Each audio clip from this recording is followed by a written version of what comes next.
Hello friends, हमारे YouTube channel basic knowledge इरशाद से में आप सबका हार्दिक स्वागत है।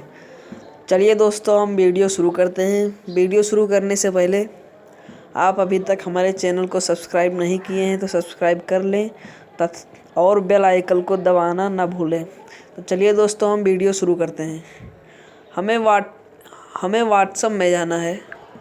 व्हाट्सएप में जाने के बाद ये हमारा व्हाट्सएप खुल गया। हम यहाँ पर जाएंगे थ्री डॉट करने के बाद जाएंगे हम सेटिंग में जाने के बाद हमें नोटिफिकेशन में जाना है। नोटिफिकेशन में जाने के बाद यहाँ पर दिखाई देगा, यहाँ पर होगा रिंगटोन। ये देखिए, मेरा भी रिंगटोन आईफोन 6 ही लगा है। आप कोई भी लगा सकते हैं, लेकिन यहाँ पर तो आईफोन 6 ही दिखा। जैसे ये देखिए,